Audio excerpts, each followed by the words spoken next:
성도라면 누구나 훈련을 잘 받아서 영원한 축복을 누리는 하나님의 백성들이 되시기를 주님의 이름으로 축복합니다.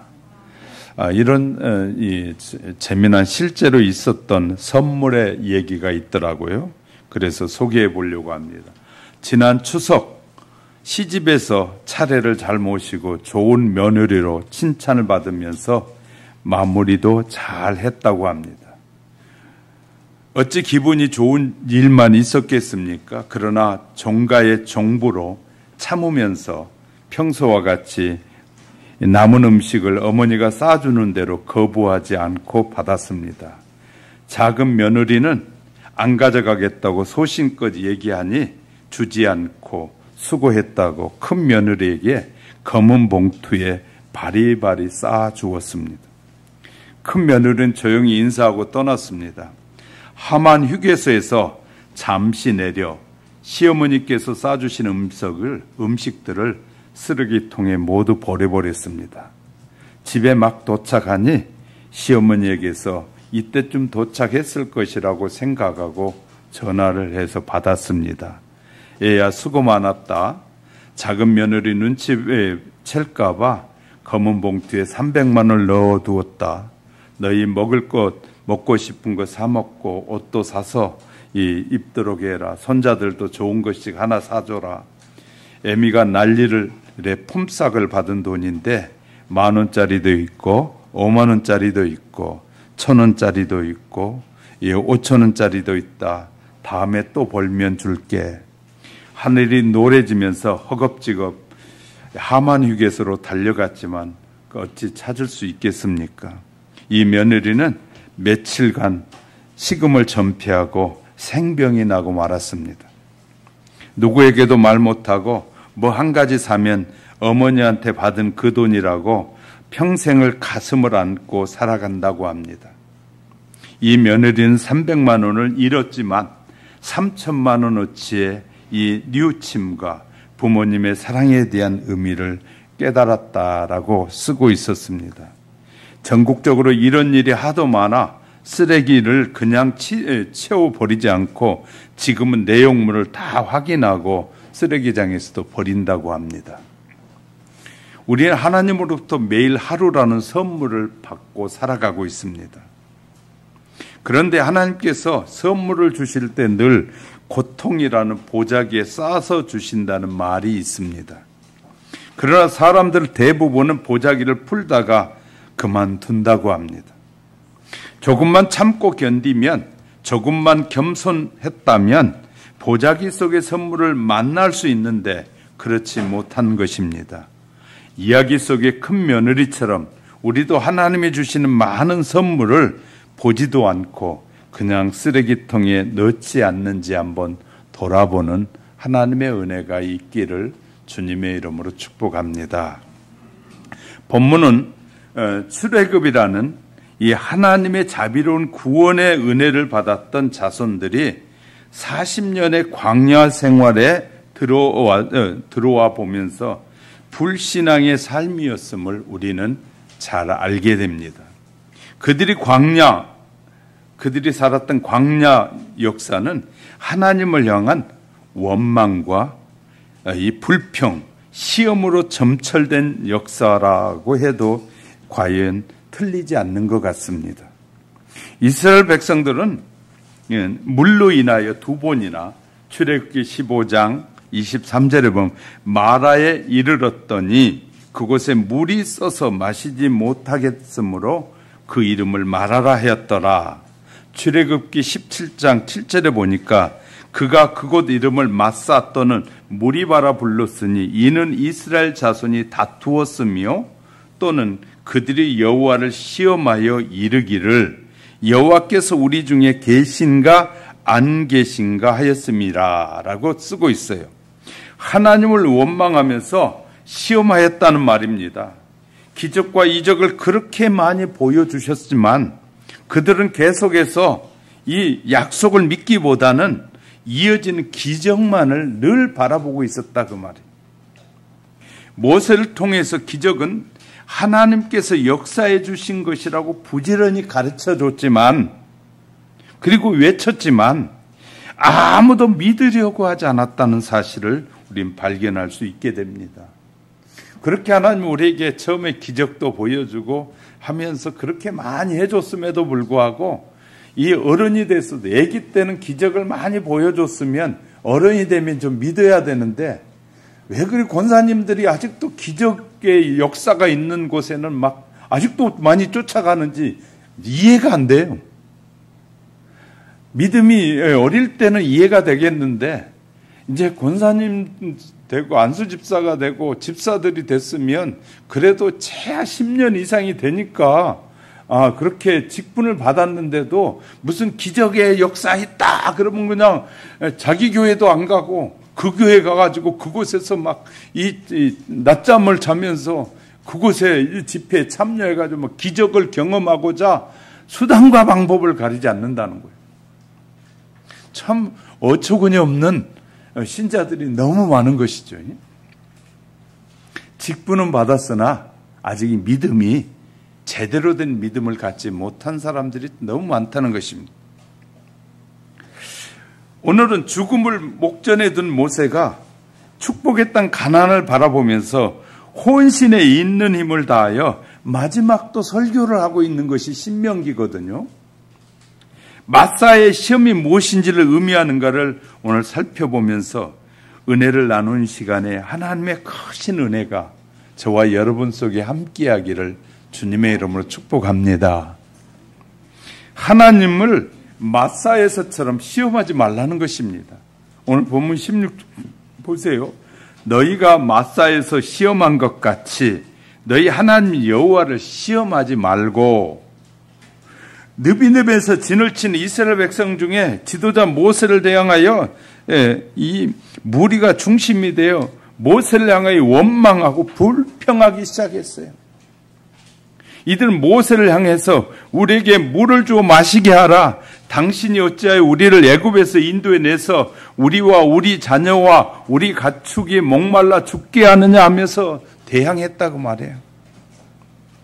이들은 하나님을 향해서 여호와께서 우리 중에 계신가 안 계신가 하면서 우리와 함께 하신지 안 하는지 모르겠다 하면서 자기들의 요구를 먼저 들어달라고 하면서 하나님을 시험하였다는 것이에요. 마사는 무리바와 같은 지역의 이름입니다. 이 하나님께서는 이스라엘 백성들에게 하나님이 계시는지 안 계시는지 절대로 시험하지 말라고 모세를 통해 말씀하고 있어요. 어떻게 하나님을 시험하지 않을 수 있느냐, 이 백성들을 말하는 것이에요. 이런 주장을 하면서 백성들을 시험하는 것은 백성이 시험하는 건 당연한 일 아니겠느냐, 이렇게 주장하는 거예요. 하나님은 보이지도 않는 분이시기에 직접적으로 임재하고 계신다는 사실을 볼 수 없으니 계시는지 안 계시는지 시험하는 것은 당연하지 않는가, 이건 논리적 주장을 하는 것이에요. 이 백성이 1년 전에 애굽에서 살 때는 나일강 근처 고센 땅에 거주했기 때문에 물 걱정하지 않고 살았습니다. 그런데 지금은 매일 똑같은 물 걱정 속에 살고 있는 것이거든요. 우리도 얼마 전에는 비가 안 온다고 저 전라도 지방의 사람들은 막 물 때문에 난리였어요. 왜냐하면 제한급수 해야 하고 그냥 이 댐의 수위가 다 낮아져서 바닥이 다 드러난다고 난리를 치는데 또 비가 내리니까 또 비가 많이 왔다고 난리를 쳐요, 지금. 우리는 많이 줘도 난리, 없어도 난리. 그 말은 늘 난리치며 산다는 거예요. 언제 이런 걱정에서 벗어날 수 있을지 막막하다 그 말이에요. 정말 전능하신 하나님이 살아계신다면 적어도 물 걱정은 않게 해주는 것이야말로 당연한 주장이라고 항변하고 있는 것이에요. 광야로 인도함을 받은 이스라엘 자손들은 물이 없는 곳으로 인도한 모세와 다투는 장면에서 우린 두 가지의 커다란 사실을 발견하게 되는데, 첫째는 불신앙에서 일어나는 모함입니다. 그들은 마라에서도 하나님을 원망하면서 자신들의 신앙이 없음을 드러냈어요. 이제 무리바에서도 그들은 자신들의 불신앙을 여전히 드러내고 있는 거예요. 그들은 모세를 향하여 원망하여 말하기를 당신이 이 물이 없는 곳으로 우리를 인도하여 죽이려 한다. 원망과 함께 모세를 살인자로 모함하고 있다라고 출애굽기 7장 2절에서 말해. 그리고 모세를 향해서 돌을 들었습니다. 이것은 이스라엘 자손들의 마음속에 잠재해 있는 하나님을 믿지 못하는 불신앙의 모함을 나타내는 것인데, 이 모함을 정당화하기 위해서 악한 행동이라고 볼 수밖에 없는 거예요. 우리가 하는 건 정당한 일이다. 신의 권위에 대한 도전이기도 한 거죠. 이들의 여정은 분명히 여호와의 명령대로 행진한 것인데, 그런데 모세는 여호와께서 이스라엘 자손을 위해서 세우신 하나님과 이 이스라엘 백성들의 중보자일 뿐이에요. 그들의 지도자일 뿐이라고 말이죠. 이러한 상황에서 하나님의 명령과 이에 순종한 모세를 모함한다는 것은 이들의 불신앙이 하나님의 권위에 도전한다는 사실을 말하는 것이에요. 모세를 원망하는 것은 하나님을 원망하는 거예요. 하영교회가 부흥하느냐 안 하느냐, 목사님이 설교가 시원찮아서 그러고 목사님이 성도들 내쫓아서 그렇다고 그렇게 말하는 것은 하나님한테 하는 것이에요. 그것이 불신앙인지 신앙인지도 모르고 말을 아무 말이나 막 해. 그래놓고 그 말을 정당화하려고 막 애를 쓰는 거예요. 저가 애쓴다고 우리 교회가 막 엄청나게 부흥이 되고, 저가 아무것도 안 한다고 부흥이 안 되고 그런가요? 그 교회 지도자의 말을 듣고 그 하나님을 신뢰하느냐, 성도들의 문제예요. 저가 증거하는 하나님이 어떤 분이라고 나는 늘 성삼위 하나님이 이런 분입니다라고 여러분에게 부지런히 말하고 있어요. 그 하나님이 하시는 일이지, 저는 그 하나님의 대리자로서 하나님이 어떤 분이고 예수님이 어떤 분이고 성령님이 어떤 분이고 어떤 일을 하셨고 어떤 일을 펼치고 계시는 걸 여러분에게 알려줄 거예요. 그러면 여러분이 믿고 그 일에 순종하고 따르면 그 일의 결과가 열매로 맺혀지는 거예요.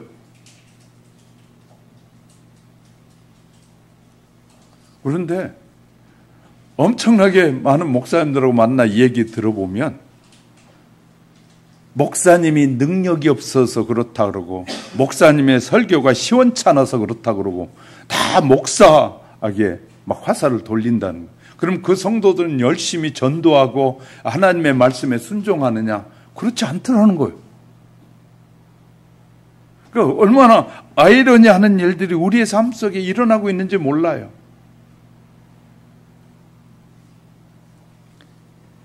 불신앙은 하나님의 권위에까지 도전하는 행위거든요. 광야에서 살아가는 백성들의 물이란 절대적으로 필요하죠. 물이 없으면 죽고 물이 있어야만이 살기에, 곧 죽고 사는 것의 갈림길이 바로 물이 있느냐 없느냐 하는 것에 달려있는 건 사실이에요. 그만큼 물은 중요하고 생명과도 같은 것이에요. 이 사실은 하나님은 너무나 잘 알고 계셔요. 하나님이 모르실까? 제가 더 기도할 때요, 하나님 우리 교회가 어렵습니다. 우리 교회 사람들도 보내주세요. 하나님이 보내주셔야만 됩니다 하고 기도해요. 광야 생활하는 백성들에게 물은 곧 생명 그 자체고 반드시 있어야 하는 것도 너무나 잘 아셔요. 그래도 하나님은 물보다 더 중요한 것이 있음을 백성들에게 깨우쳐주고 싶어해요. 뭐가 더 중요한지를. 하나님은 모세에게 느비딤에서 진을 치게 하고 모든 백성이 쳐다볼 수 있는 높은 반석에 모세를 올라가게 하더니 지팡이로 그 반석을 치게 하셔요. 하나님의 뜻에 순종한 모세가 지팡이로 반석을 내리치자 그 반석이 갈라지면서 물이 흘러나오게 됩니다. 반석에서 나온 물로 모든 백성이 먹고 마시고 가축을 먹이고 마시고 합니다. 그들은 그 물로 깨끗한 물로 빨래도 하고 물로 맛있는 음식도 만들어 먹고, 이처럼 소중한 물을 하나님께서 얼마든지 공급해 주실 수 있는 하나님을 절대 바라보지 않는단 말이에요. 왜냐하면 하나님은 창조주 하나님이기 때문에 하나님에게는 불가능이라는 것이 없지 않습니까? 인간에게는 대부분 불가능한 일들이 수도 없이 많이 있습니다. 그러나 창조주 하나님께서는 모든 것이 가능한 분이에요. 그래서 물보다 더 중요한 것이 있음을 늘 가르쳐주고 계시고 싶어 한단 말이에요.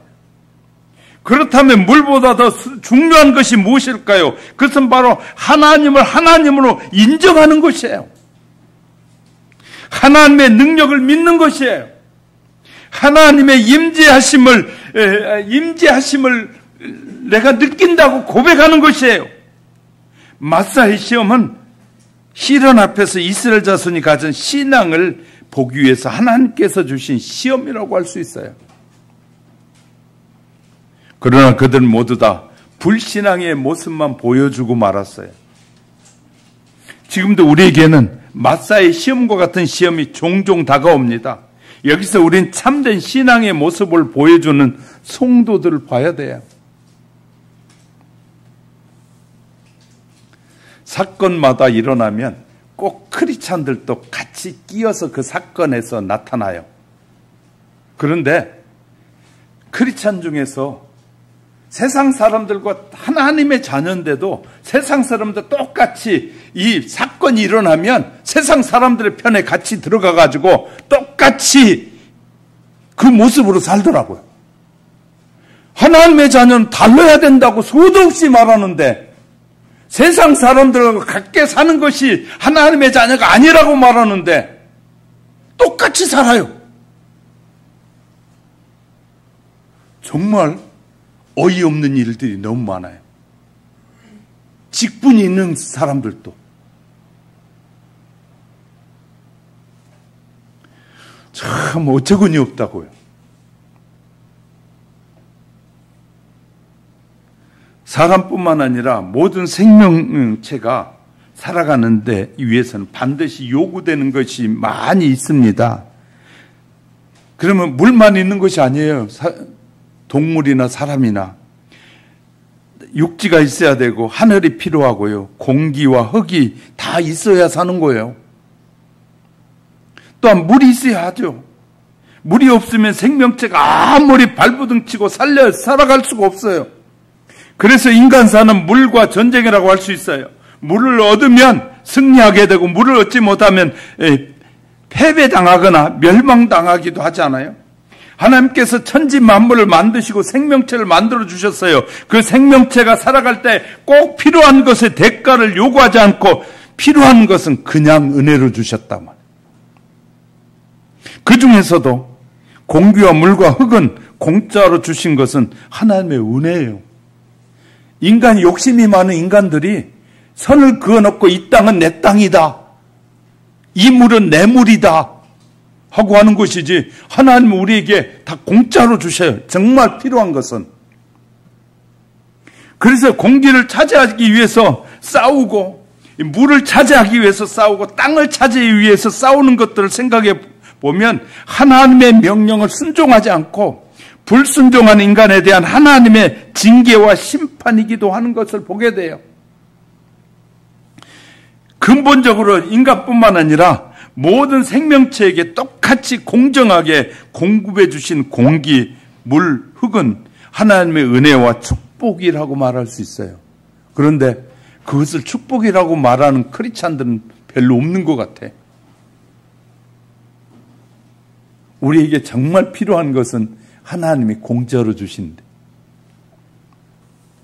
우리에게도 이러한 시련과 혼란이 닥칠 때 진정한 믿음이 필요하다는 사실을 알려드리고 싶은 거예요. 시련은 우리에게 믿음의 성장을 가져다주고 성숙을 가져다주기도 합니다. 그리고 우리를 좀 더 하나님 가까이 가도록 인도해 주신다는 사실을 발견하는 지혜가 저와 여러분 속에 있기를 주의 이름으로 축복합니다. 그래서 시련이 있고 어려움이 있을 때 그것은 하나님이 더 가까이 오라고 하신다는 사실을 기억하셔야 돼요. 그리고 또 하나 돌아봐야 될 거예요. 내가 하나님의 말씀에 순종하는 삶을 살고 있는지를 가장 먼저 살펴봐야 돼요. 두 번째는 마사의 다툼은 죄악과 불신앙의 증거들인 거예요. 17절 볼까요? 너희 하나님 여호와께서 너에게 명하신 명령과 증거와 규례를 삼가 지키며, 지키라고 했는데 안 지켜. 명령도 안 따라. 출애굽한 이스라엘 백성들은 시내산에서 인도하여 장막을 쳤습니다. 그곳에서 십계명을 주셨습니다. 성막을 그곳에서 만들게 하셨고 제사도 드리면서 근 1년 가까이 지내게 돼요. 그런데 문제는 물을 구할 방법이 없다는 것이 가장 긴급한 문제인 거예요. 양식은 하나님께서 아침 이슬처럼 만나를 주셨기 때문에 만나를 주어다가 각종 아주 좋아하는 음식을 만들어 먹기는 하지만 근 200만 명에 가까운 백성들이 사용할 수 있는 물은 얻기란 결코 광야에서 쉽지 않았단 말이에요. 시내산은 호렙산 근처에 있는 산으로 같은 산줄기에 속한 곳이었습니다. 그곳의 느비딤은 호렙산 근처에 있는 평지로 그곳에 장막을 쳤기에 항상 물이 부족한 것이 사실이에요. 광야는 물과의 전쟁이라 해도 과언은 아니기에 어디를 가도 물을 얻기 쉽지 않습니다. 그래서 백성들 속에 하나님께서 물을 풍부하게 주시지 않는 일로 항상 원망과 불평하는 무리가 존재하게 됐단 말이에요. 풍성하게 준다고 불평 안 하던가요? 방송을 통해서 계속해서 큰 비가 내리니까 미리미리 준비하셔야 됩니다 하고 늘 말하잖아요. 이렇게 미리 알려줘, 방송. 그럼에도 불구하고 물가에 가지 말라 그러는데도 물가에 갔다가 죽어요. 산사태가 나기 전에 반드시 징조가 있으니까 그런 징조가 있으면 빨리 피하십시오 하는데 안 피해. 그러고 다 죽어. 하나님은 우리에게 천국에 가는 길을 알려주셨고 하나님의 자녀가 어떻게 살아야 되는지를 분명히 말씀해 주셔요. 그런데 우리는 자꾸 하나님의 말씀보다는 내 마음대로 살고 싶어하는, 내 생각대로 살고 싶어하는 거예요. 내 뜻대로 살고 싶어하는 거예요. 이것이 얼마나 사람들이 하나님의 말씀에 그 삶 자체가 불순종한 삶이거든요. 늘 하나님의 은혜에 감사하며 살아야 하는데도 이들은 언제나 꼭 불평, 불만으로 가득 차서 선동하는 역할을 해, 이제. 이들은 지도자를 향하여 끝없이 원망하고 불평하고 반대 세력을 규합하기도 합니다. 이러한 그들의 행동에서 우리는 다음과 같은 사실을 발견해. 이것은 배은의 행위로서 이제까지 하나님께서 베푸신 은혜에 대한 배은의 행위예요. 지금까지 우리를 지켜주신 거 얼마나 감사한지. 제가 30년 전에 여기 오금동에 와서 같이 오신 분들은 알지만 아무것도 없이 우리도 시작했어요. 30년 돌아보면 하나님이 먹여 살리고 입히신 것 같아요. 근데도 지금도 불평하는 사람 똑같이 불평해요. 돌아서 이렇게 기도하면서 보면 30년의 삶이 하나님의 은혜 아니면 불가능하다고 고백할 수밖에 없는데, 이는 불평으로 인하여 이 오염된 상태에서 목적이 무엇인지 모르고 저지른 이 어리석은 행동의 결과, 불평은 결코 고쳐질 수 없는 이기주의, 너무나 이기적인 사람들일수록 불평이 많아지는 거예요. 결국 지나친 이기주의를 가지고 있는 그들은 모든 것을 어느 날 빼앗기고 말아요. 감사하지 않잖아요. 하나님이 우리가 가지고 있는 것들을 빼앗아 그냥 이 마귀의 유혹을 받아서 빼앗기도록 내비둬버려. 그러면 이제 없어져.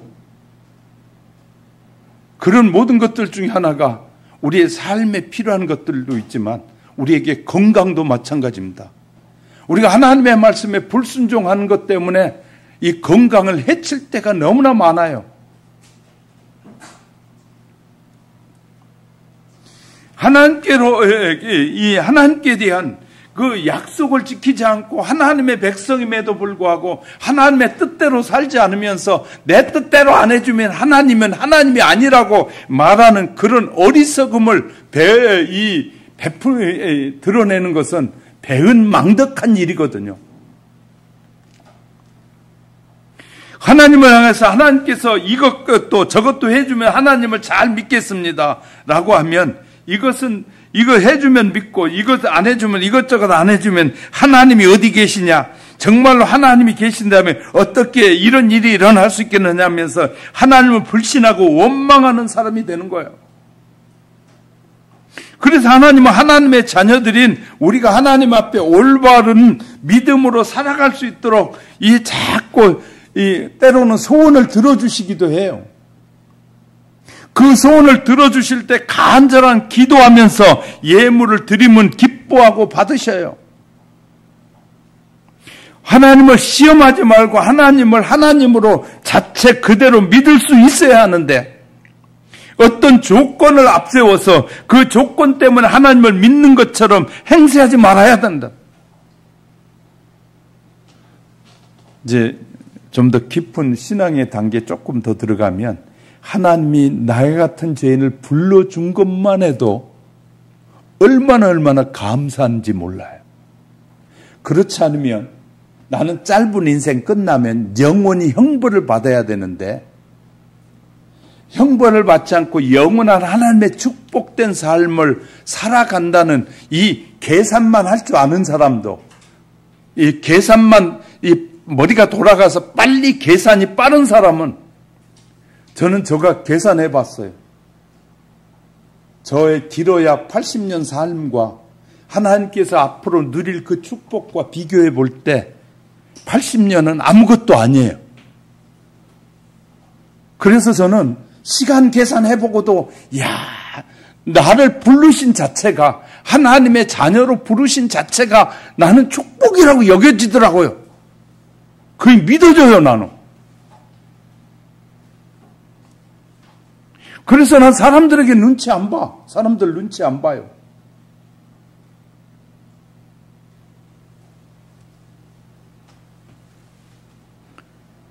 어제도 예식장에 갔는데 목사님들이 왔는데 우리 만났는데 보링도 한번 어제 예식장 끝나고 보링 한번 하고 가자고 그래.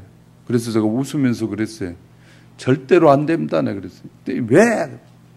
아니 내일 주일인데 오늘 그래도 마음을 경건한 마음으로 하나님 앞에 예배 준비해야죠 그랬더니 목사님 아직도 안 했어. 우리는 벌써 다 해놨는데 가자고 그래요. 나 안 간다고 그랬어요. 그냥 당신들 믿음대로 하고 나는 오늘 가서 더 마음으로 내 마음으로 준비해서 하나님 앞에 예배해야겠다고 그런 마음으로 온 거예요. 하나님은 그 어떤 환경 순간순간에 우리가 어떤 결정을 하는지를 보고 계신 하나님이라고 나는 알기 때문에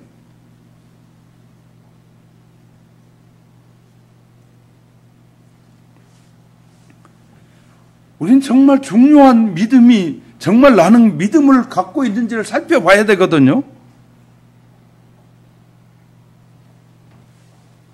자, 하나님은 하나님 자체의 믿음, 하나님 말씀 자체를 믿고 지키고 살아가는 것이 자녀들의 삶이고 그것이 축복이에요. 모든 것이 하나님의 주권이요, 하나님의 임재요, 하나님의 인도하심이요, 하나님의 역사하심이라고 고백하고 하나님을 높여드리는 삶을 살 때 하나님은 그 상황에 이 대가로 축복을 채워주시는 거예요. 할렐루야. 하나님을 향하여 이것만 먼저 주셔야 합니다. 그러면 또 그 대가로 내가 하나님을 위해서 이것도 하고 저것도 하겠습니까? 그건 믿음이 어릴 때나 하는 말이에요. 믿음이 성장했고 어른이 됐다는 것은 부모하고 약속을 하면서 이거 주문해 줄게요. 아니면 그건 얘기들이나 하는 것이죠. 아니 덩치가 황소만의 큰 사람들이 애기들 하는 약속까지 그렇게 생각하고 있다면 우리가 정말 어리석은 삶을 사는 거지요. 그런 분별력이 없으면 안 되잖아요. 내가 어른인지 애기인지, 내가 지식이 있는 것인지 지식이 없는 사람인지 그것도 구분하지 못한다면 정말 안타까운 삶인 거거든요. 하나님께서 원하시는 일이라면, 하나님께서 기뻐하시는 일이라면 하나님이 내게 다른 대가를 안 주셔도 하나님 나를 구원하신 그 은혜에 감사해서 나는 하나님 앞에 충성하고 살게요. 하나님이 기뻐하는 일을 하겠습니다. 이것이 어른이 된 사람의 모습이에요. 어른이 됐다는 것은 내가 해야 될 책임을 다하고 내가 할 일을 하겠습니다. 아무것도 주지 않는다고 해도, 아무런 유산을 주지 않는다고 해도 나를 태어나게 한 거니까 당연히 내가 부모는 섬기겠습니다. 그래야지. 유산이 없으니까 저것도 부모야, 저것이 부모야. 이건 개새끼만 또 못한 놈들이 하는 말이거든요. 얼마나 많은 젊은이들이 부모가 유산이 없는 부모는 우습게 여겨버리고 함부로 말하고 그 개새끼만 또 못한 놈들이지 그게 사람이니까. 우리가요 기본적으로 하나님의 자녀가 되는 데는 그 기본적인 윤리와 삶이 있는 거예요.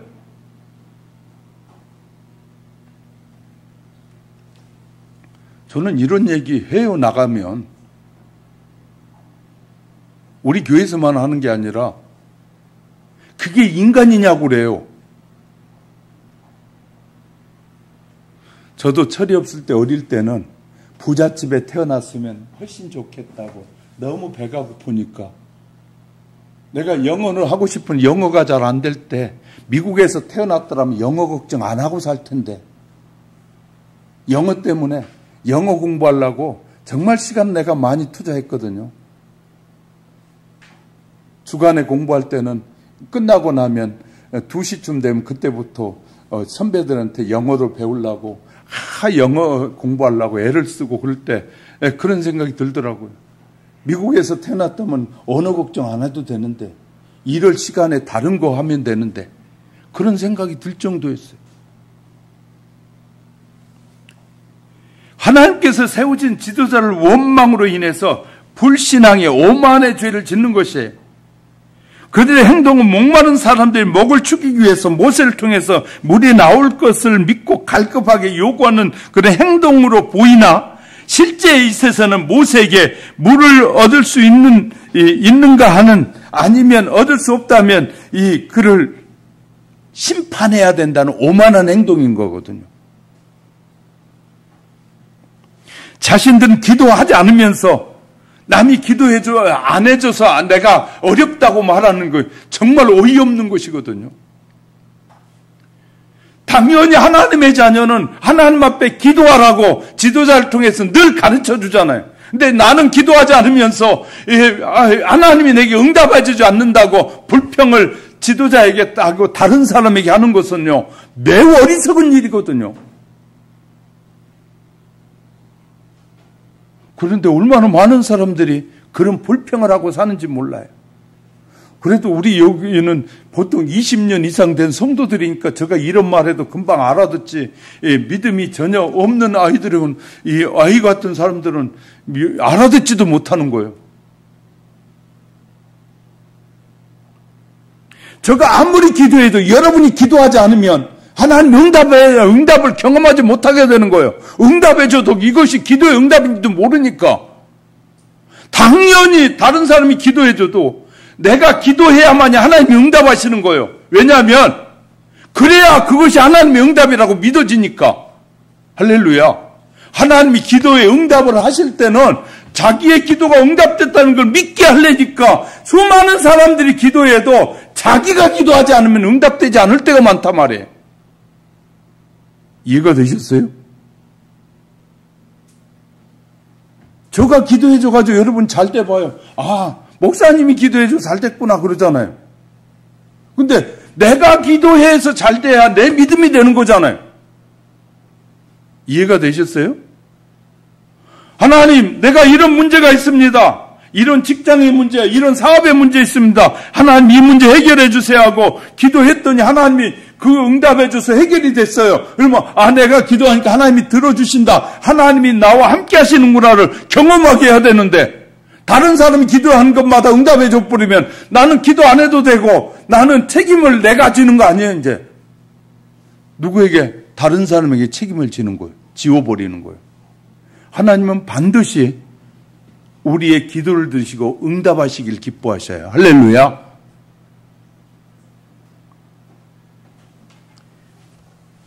모든 사람의 가슴에 아픔을 가져다 줬던 세월호 사건도 마찬가지입니다. 이 사건 속에서도요, 비록 이 사건에서 정부를 비롯한 관계기관에 심지어는 목숨을 걸고 구조하는 구조대원들까지 원망하고 불평하면서 반정부 세력을 만들기도 했잖아요. 금년에 세월호 특조위에 아까 잠깐 보니까 어떤 분이 보내온 거에 보니까 세월호 특조위에 세금을 160억 달라고 청구 올라왔다고 왔어요. 거기에는요, 세월호 특조위원들이 생일 케이크 사는 돈도 올렸고요. 자기들끼리 모여서 파티하는 파티비까지 올려가지고 160억을 올렸더라고요. 국민의 세금을 세월호 사건이 일어난 지 언제인데 특조위가 아직도 있으면서 160억을 청구했다고 올라왔다고 왔더라고요. 이런 일들이 지금도 있다면 좀 가슴 아픈 일 아니겠어요? 참 우리가 볼 때 그 돈이 얼마나 많은 사람들에게, 어려운 사람들에게, 더 필요한 사람에게 쓰여져야 되는데 그렇지 못하는 경우도 있구나라는 생각하게 되는 거죠. 그러니까 참 우리는 잘 살펴봐야 돼요. 세상이 어떻게 돌아가는지. 그러니까 예수 믿는 사람들 중에서 노란 리본을 달고 다니는 사람들 있잖아요. 지금도 있더라고요. 차에도 붙이고 다니고. 그래, 이건 노란 리본의 의미가 뭔지를 모르는 사람들이에요. 나비처럼 이렇게 날아서 간다는 말인데 그것은 미신적인 거거든요. 근데 예수 믿는 사람이 그 노란 리본 달고 다니면서 그런 의미로 믿는다면 심각한 거거든요. 하여튼 우리가 이렇게 세상을 보면서 잘 분별해야 된다는 얘기 하려고 하는 거예요. 믿음으로 살아가는 하나님의 자녀들은 어떤 사건과 사고 속에서 드러내고자 하시는 하나님의 뜻이 무엇인지를 발견해야 돼. 늘. 그런 지혜가 필요한 것이에요. 저와 여러분 속에 하나님의 뜻이 무엇인지를 늘 알아가는 지혜가 늘 함께 하시기를 주의 이름으로 축복합니다. 세 번째는요, 마사의 백성들이 선한 일에 순종하는 훈련을 하나님이 광야에서 시키고 계시는 거예요. 18절 19절로 여호와께서 보시기에 정직하고 선한 일을 행하라. 그러면 내가 복을 받고, 여기서요 분명히 약속하고 있어요. 여호와께서 보시기에 정직하고 선량한 일을 행하라. 그리하면 내가 복을 받고 그 땅에 들어가서 여호와께서 모든 대적을, 너희에게 밀려오는 대적을 쫓아내 주시겠고 내 조상들에게 맹세하신 아름다운 땅을 차지하리니 여호와의 말씀과 같으니라. 여호와께서 이렇게 말씀하시는 거야. 곧 하나님께서 하나님의 말씀을 잘 지키는 이스라엘 백성들에게 축복하시겠다는 말씀 아닙니까? 오늘 우리에게 하나님의 말씀을 잘 지킬 때 하나님은 축복으로 갚아주신다는 말씀이에요. 우리가 하나님의 말씀을 당연히 지키고 순종하며 살 때 하나님이 복을 받는 거예요. 주일날 예배 한 번 드렸다고 아니라 주일날 예배가 아니라 우리의 삶 속에서 하나님의 말씀이 실현되어지고 하나님의 말씀을 실천하는 삶을 살 때 복을 주신다는 거예요. 예배도 포함되죠. 하나님은 우리가 하나님의 축복을 받아 누리며 사는 모습을 보고 싶어 한단 말이에요. 하나님은 우리에게 하나님의 축복을 주셔서 그 축복된 삶을 사는 모습을 보여주고 하나님이 되셨다는 사실을 세상에 드러내기를 원하시는 거예요.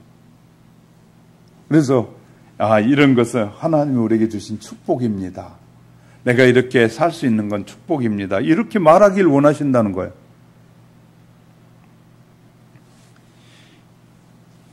어떤 책에 보니까 화가 나면 10가지 세라라는 얘기 중에 이런 얘기를 썼더라고요.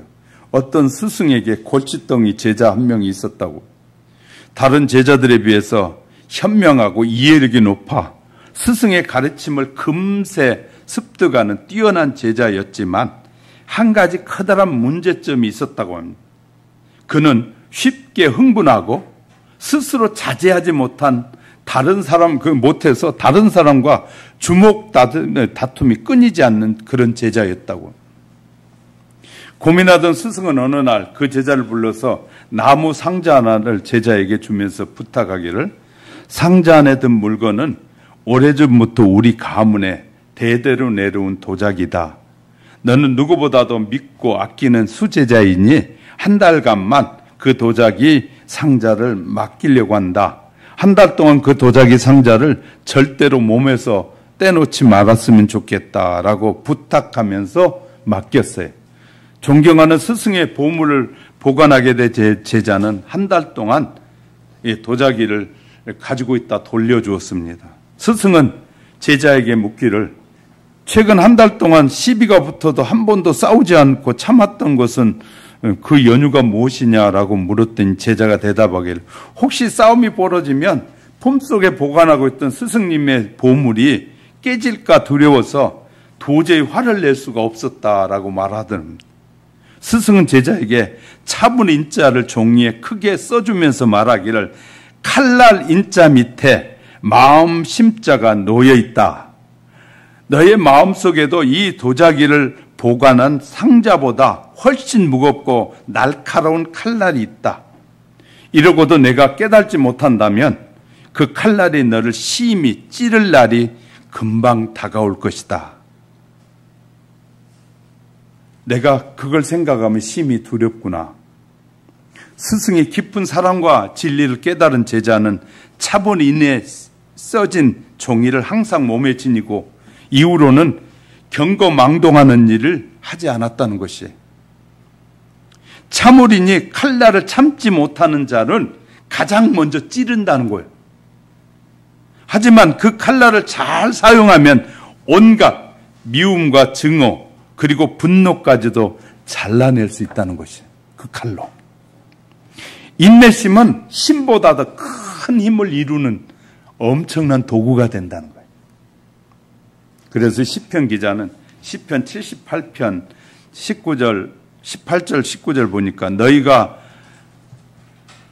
너희 탐욕대로 식물을 구하여 그 심중에 하나님을 시험하였으며 뿐만 아니라 하나님을 대적하여 말하기를, 하나님이 광야에서 능히 식탁을 준비하시리라. 이렇게 사람들이 하나님을 시험할 때는 비단 본문뿐만 아니라 신약에서도 얼마든지 찾아볼 수 있습니다. 그리고 하나님을 시험하는 경우를 경유하는 신앙이 아닌 단순한 표적이나 자신의 욕구에 따른 기도, 그리고 언행의 불일치에서도 얼마든지 찾아볼 수 있다는 것입니다.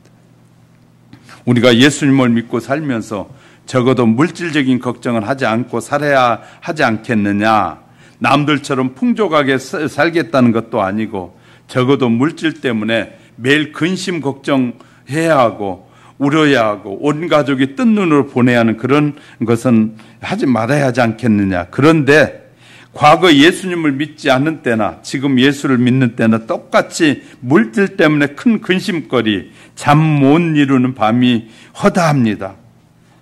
늘 빚 걱정, 공과금 걱정, 월세 걱정하다 보니 사는 게 말이 아니고 또 사는 것 같지가 않다고 말합니다. 그러나 조마조마하면서 죽지 못해서 산다라고 말하는 사람도 있습니다. 그러나 하나님은 하나님 자체로 하나님을 인정하고 하나님을 높이고 하나님의 말씀을 지키고 살려고 할 때 축복을 주시겠다고 말하는 거예요.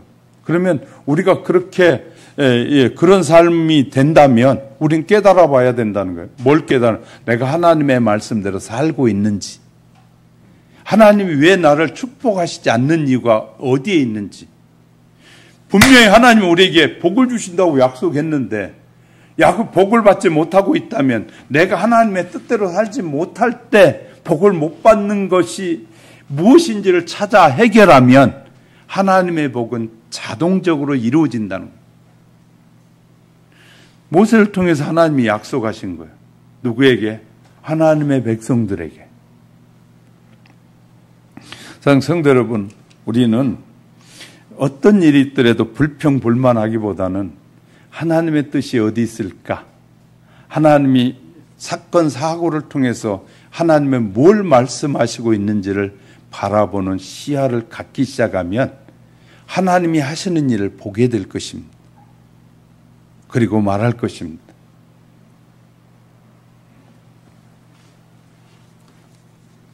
제가 얘기했잖아요.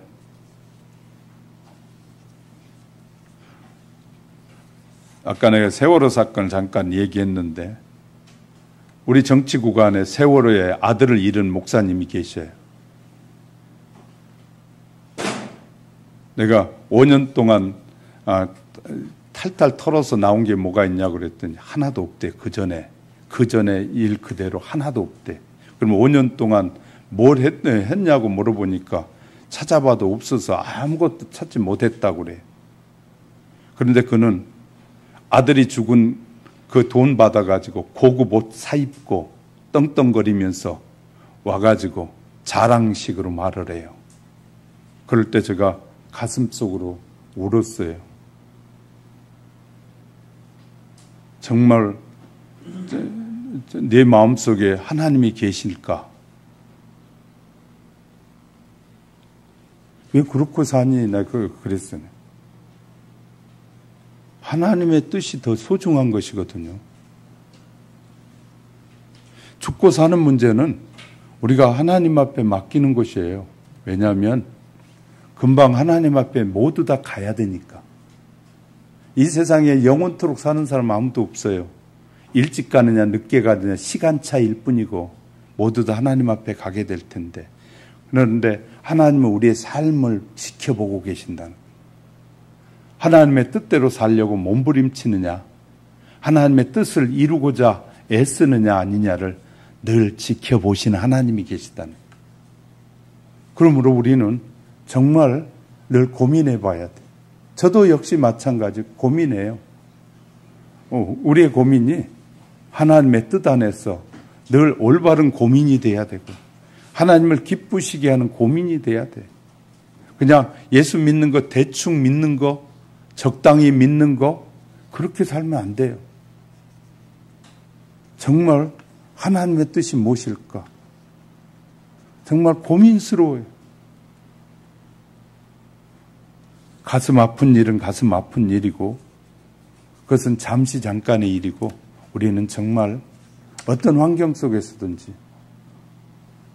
우리는 그런 환경에서 하나님의 뜻이 어디 있을지를 늘 찾는 지혜가 저와 여러분 속에 늘 함께 하시기를 주의 이름으로 축복합니다.